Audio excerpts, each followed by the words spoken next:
The tricolor of France on the roof of his car is Ivan Muller with the Union flag. Rob Huff, the outside of the front row. Looking back from Huffy, you can see, from Menu rather, you can see row 3 behind them. And a Menu in second row with Tom Coronel inside him. So here they come out of the final corner then, ready to take the green lights. It's still red. They have to follow through in line astern behind their line leader across the grid positions. And there's a few out of line, but away they go. And Muller goes immediately defensive. Coronel's got a very good run going on the inside. Menu trying to come in between Coronel and Christian Poulsen's around the outside, and he gets around. And that's Mikkel Nukia turned sideways around Gabriele Tarquini's nose, or from Gabriele Tarquini's view, and that's Huff trying to go around the outside of Muller. They're going up to the left-hander. Into the lead will go Rob Huff, surely, unless Ivan Muller can pull off a monster outside move here. And Huff is through. Coronel in third, Menu fourth, Dahlgren in fifth position, and Daryl O'Young in the middle as Dahlgren gets eased off. Daryl O'Young gets in front of him, so O'Young goes up to fifth place now, and Menu, look, oh no, he's not, he's sixth. Look, with Menu's in trouble. He's had contact on the right front. That's a puncher.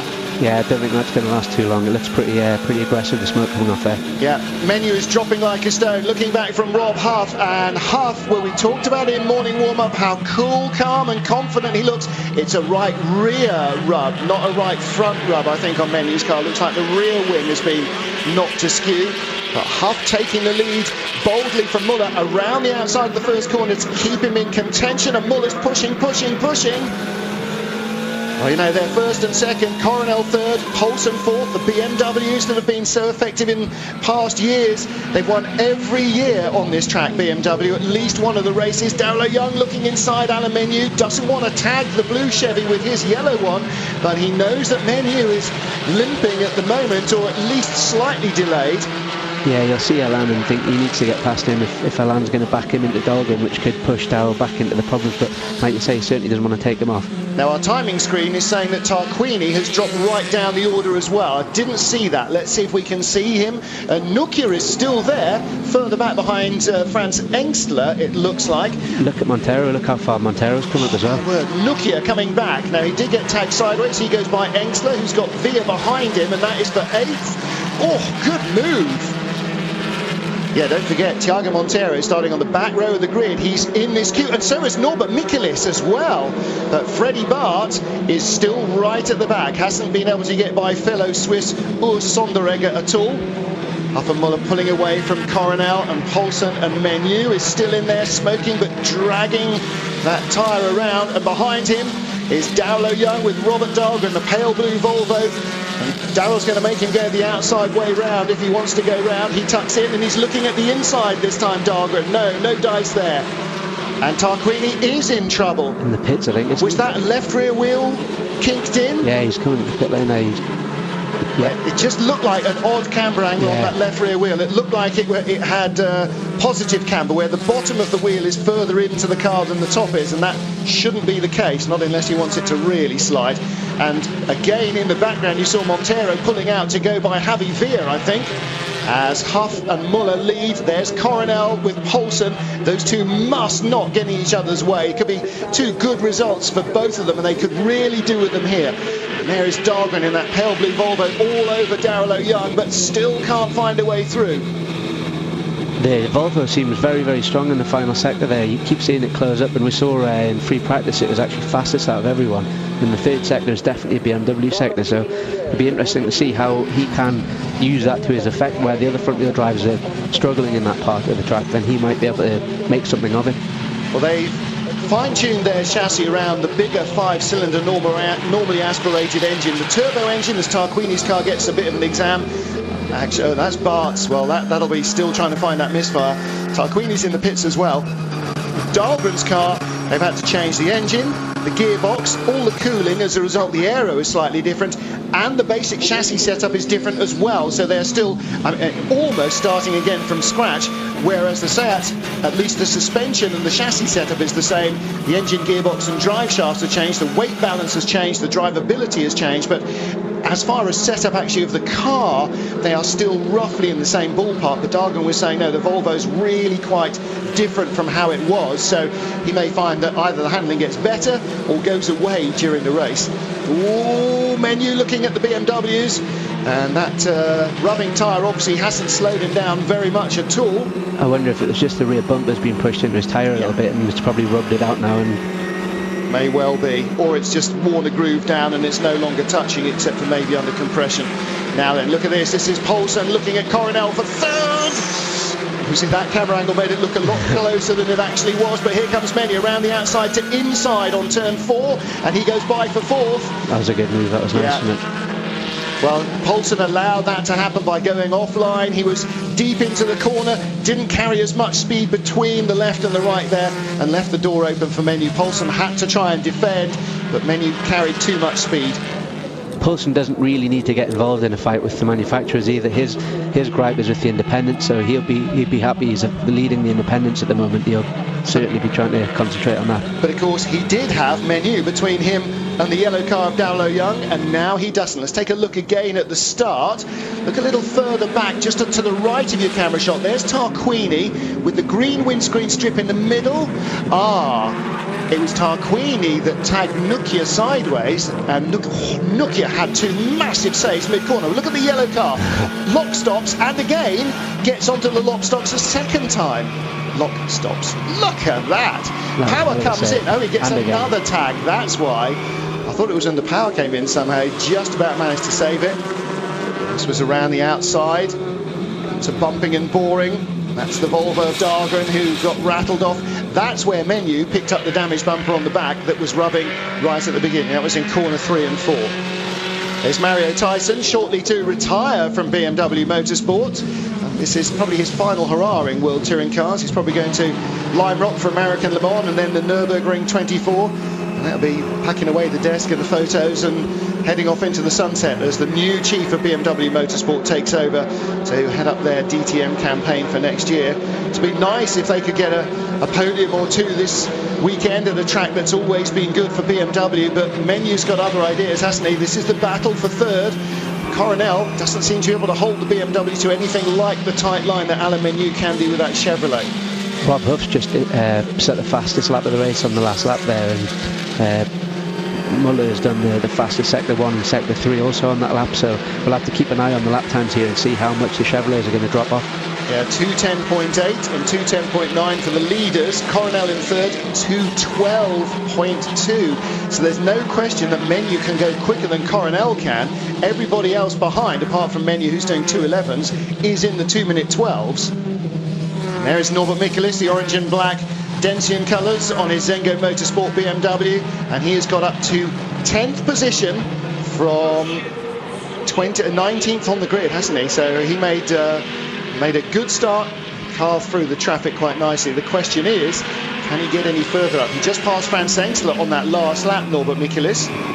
Yeah, and you know, Engsler's a man of great experience and talent. He's been in DTM for years, F3, he's been there, done it and got the t-shirt, and it just shows how Michaelis is absolutely flying in that car. It really is, yeah, absolutely. On board with Robert Dahlgren, having a look at Darlow Young, goes outside, cuts back. Was there a little rub across the back bumper? No, they weren't quite close enough there. He was having a really good battle here with Dahlgren. And for the Volvo guys, well, they're learning an awful lot. They decided to bring the race engine here and race it for the rest of the season rather than just test it, because they figured they'd learn a lot more in the heat of battle, and particularly about setting the car up and how it works against its rivals. And here he goes. It handles so well, doesn't it? You can see he managed to tuck it up the inside of Darrell there on the exit and get a better run off the corner. Well, Darrell is being a little defensive, having to use a bit less of the road than he would like to avoid leaving the door wide open.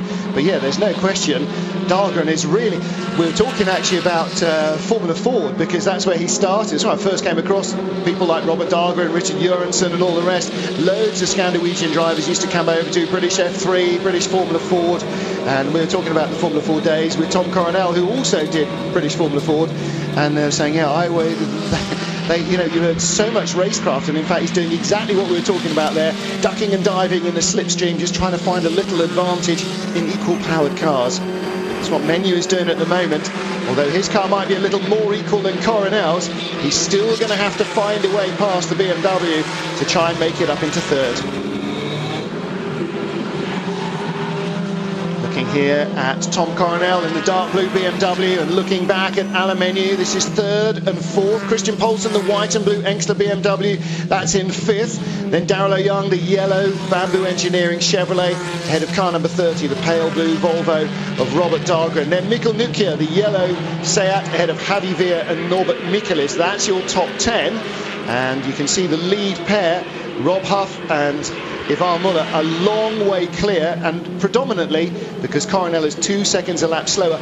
Quite a lot of that is because he's defending against Menu, I would have thought. Probably a good second and a half a lap. Yeah, he's because of that. Got Menu all over him as well. And Huff and Muller have both just dropped at to their best lap time about half a second, which was set on the previous lap. So I wonder whether they're... is that Dahlgren coming through? Dahlgren this time has got an even more substantial run on the inside, and Darrell, well, Dahlgren was inside him all the way down the straight there. There was never going to be any way of shutting that door. The only opportunity would have been to have had a big accident, and nobody particularly wants that. So, yeah, you survive the corner, and that gives you a chance to fight back again. At the moment, he's got Nukia behind him as Dahlgren goes up to 6th, Darrell to 7th, back down to 7th, which is still one up on where he started. And they're sort of breaking into little battles now, and this is when you're being attacked and you're driving more defensively, you're not going as quickly as you can.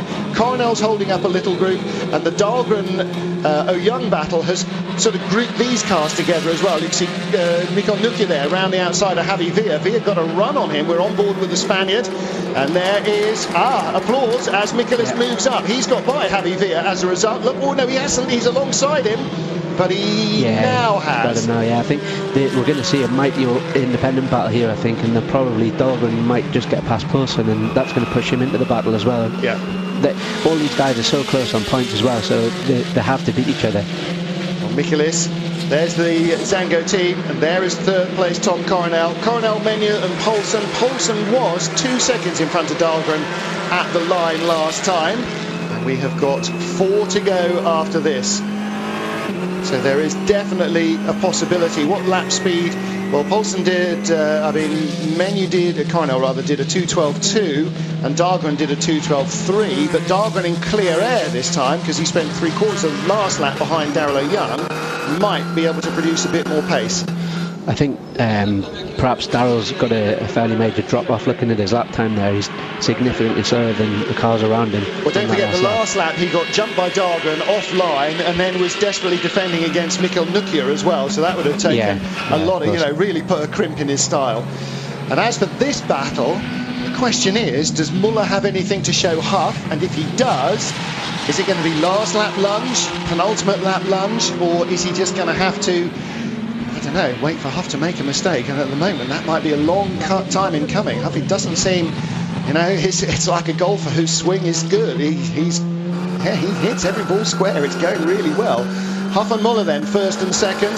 This is Norbert Michelis looking back at Javi Veer, 9th and 10th. And they are 4th and 5th in the Yokohama Trophy category. There's Darrell O'Young still second, although Christian Poulsen is out of reach now. Darrell in the first of those yellow cars, Mikkel Nukia up behind him.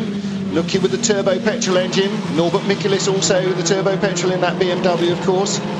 So Darrell's going to spend a lot of time placing his car to try and make sure he's not giving ground away, isn't he? Yeah, he's going to have to make sure that he can't afford to leave the slightest gap up the inside, and especially now there's 3 of them in a row. If one of them gets through, there's a good chance both of them are coming through.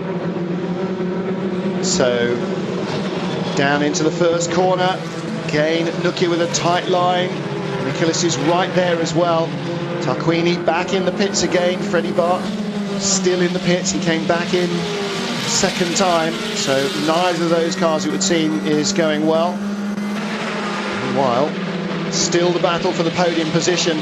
It's going to be a hard-fought podium, whether it's Coronel or Menu or even Christian Poulsen, who hasn't made a move on Menu recently, as Darrell O'Young again defends 7th place, second in the Yokohama Trophy. But Nukia looking to get a run here. This is where the Volvo went by, and Michelis really comes off the corner strongly. The BMW should have plenty of grip still, and he's inside and avoids contact. I can tell you what, Nokia can pick and choose his lines. We talk about the Chevrolet chassis being a good one. Nokia can pick and choose a line different from the others if he needs to give space or take space away. That car is handling pretty sweetly. Yeah, looking at the body language of the cars, it looks to me like Darrell Young's tyres have gone off significantly. Obviously, Nikia's is very, very quick at this point in the race, especially with it being a BMW. And as he just mentioned, I think his car is looking very, very strong.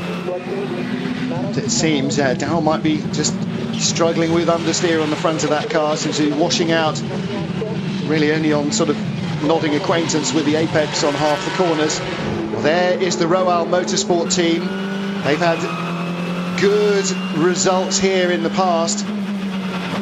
Alex Zanardi very nearly took a double race winning weekend here, one race won, and it was only Gabriele Tarquini that denied him what would have been an absolutely astonishing achievement 3 or 4 years ago. They've won here, I think, with almost every driver they've brought to this track.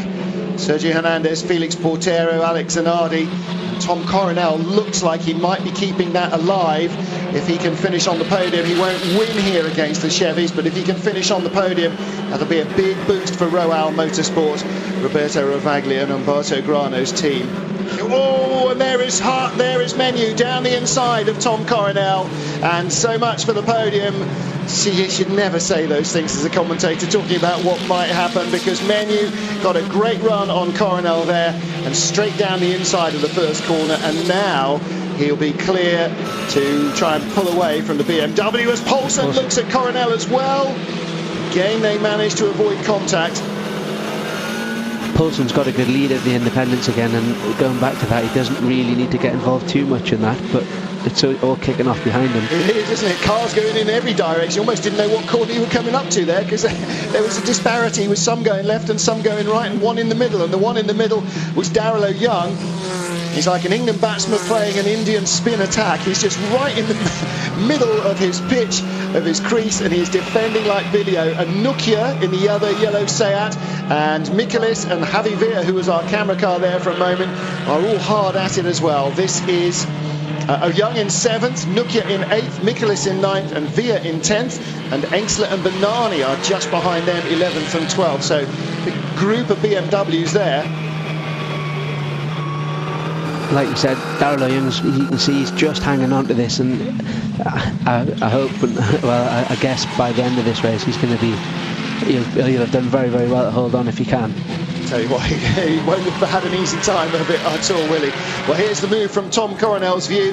Menu finally got a good exit from the last corner. Great run down the straight, used the toe as well, but the speed of the Chevy carried him past. Up into 3rd, it is a Chevrolet 1, 2, 3 at the moment. Coronel 4th from Poulsen. Then Dahlgren in 6th is closing on them. There he is in the background in the bright blue Volvo. And then everybody else is in 7th. Well, Darrell is at the moment, but everybody else wants to be. Mika Nukia, Norbert Michaelis, Javi Villa, and Engsler and Bernani are closing fast as well. Darrell O'Young's last lap, a 2:12. Fantastic bit of opportunity driving there by Michaelis. Do you see that? He just nipped up the inside, and I don't think Nikia even saw him coming. No, I didn't either. Norbert Michaelis up to 8th place. We don't have the 60 or 70,000 Hungarian fans. The ones that are here with their air horns are down the far end of the grandstand from our commentary position, so I can't even hear them, but I know they will, from the faces outside our window looking left, which is the direction the Hungarians are at the far end, I know they are being mentalist as ever. Bart has been out and is back into the pit lane, so his misfire is still not cured. Chevy 1, 2, 3, and then this battle for 7th place, and Bernani goes by Engsler, and again this is all for points in the Indies category. So in the independents, Poulsen 1st, O'Young 2nd, Michaelis 3rd, Nukia 4th, Engsler 6th now, with Bernani 5th in front of him there in the Pro Team car with the Moroccan flag. So busy, busy, busy, isn't it? And the fact that they're in or out of the top 10 is slightly academic as far as their points. Yeah, Michaelis saw that Nukia was bottled up, dived straight to the inside. That was a great racing move. It's funny, isn't it? You know, there you go, replay it, the crowd going mad. Told you they would be. You can see the BMWs do seem to be moving around a lot more than they did last year as well, so we've heard them the drivers talking about the rear tyres going off because of the way, the sort of abruptness of the turbo coming in and taking more out of the rear tyres, and it certainly looks like it here. Oh, bit of contact. That was his front wheel there, wasn't it? Yeah. You only take such a slight knock to put the tracking out on these cars. You've really got to be careful. If you touch your front wheel on somebody else, it can cause all sorts of problems for you. Of course, it's not just that. Often you'll find that it breaks a steering arm or bends a steering arm so the wheels aren't pointing in the right direction. That can, yeah, even an innocuous little tap like that can often make retirement. But Michaelis is having another go. See Nukia's under tray there chattering away, so that hasn't quite been fixed. Darrell Young still in 7th place, still clinging on. Final lap. Michaelis has got a good run going here as well. Darrell might be in trouble on the straight. Michaelis is looking really quick off the final corner. Lead 3 are on the last lap. 4th and 5th and 6th are on the last lap, and so is everyone else in this battle for 7th. Darrell Young still hanging on to 7th place. Can Michaelis do something here? Looks like Darrell's got a little bit of oversteer there in the middle of that corner, drifts out wide. Yeah, he's hanging on to it, isn't he? If he can finish where he is, he's done a sterling job at keeping all this up behind him. He'll be a hot bunny when he gets out of that car, win, lose or draw. This is a really tough race for the Chevrolet driver. He gets the car stopped into corner 3. But here comes Michaelis, he's going for the inside overlap. Oh, and again, big oversteer there. Yeah, I mean, you know, that is 635 CSI mid-1980s style, you know, big tail out moment there as the power really chimes in. That's where the turbo really hit in the middle between those corners. And again, Darrell Young defending. Michaelis looking for something here. Yeah, you can just see the amount of grip that the BMW seems to have at this point in the race. This is where they're at their best. But we had a graphic illustration there, didn't we, where he was really chasing the throttle to try and get by Darrell. How instant the power delivery is. And here comes Nukia on the inside. Not enough of an overlap. Oh, he does. But Michaelis has got the inside line for the next corner and stays there. And now it's up the hill. Who's got the grunt to win this battle? Look at how quickly the BMW comes off the corners. Gosh, if only they had this a couple of years against the turbo diesel set, the BMW drivers would be an awful lot happier. And Nukia on the inside defending against Javi Fia and Benani and Engsler. Oh! That had tears written all over it from the start of that little move, didn't it? Yeah, 3 wide at least there, trying to go for exactly the same apex, and Engsler on the inside eventually got squeezed out. And Darrell Young is still in 7th place as he climbs the hill. It's going to be a Chevrolet 1, 2, 3. Rob Huff wins again. There's Father Peter, so happy Father's Day to him. Muller 2nd. Menu will be in 3rd place as we watch the battles behind, and Via dive bombs Nukia. So Menu 3rd, Coronel 4th. Paulson in 5th, Dahlgren in 6th in the Volvo. Darrell Young going to finish in 7th by a gnat ahead of Norbert Michaelis in 8th. Nukia Via in 9th, and Nukia in 10th position. Ahead of Mehdi Benani, Tiago Montero, Pepe Oriola have come across the line, as does Duda Carlo, Yukinori Taniguchi. So Engsler's recovery down to 16th position. Huffy did that on lap 1, didn't he? Yeah. Braved it out around the outside of Muller and made the win his. That was a hell of a move off the start there. I think he knew he had to get him in that first lap, and he made it stick and pretty much walked away with it from there on.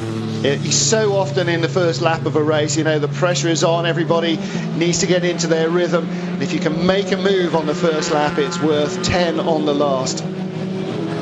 And, you know, again, look, the Hungarian fans, their boys starting on the back of the grid for both races. I don't even know if they've got the faintest idea why. Oh, Engsler was on the grass and out of control, trying to avoid the accident, but of course, it's kind of hard to slow and steer on grass compared to tarmac. But there's no contact there until he comes back off the grass, and I don't think he even, yeah,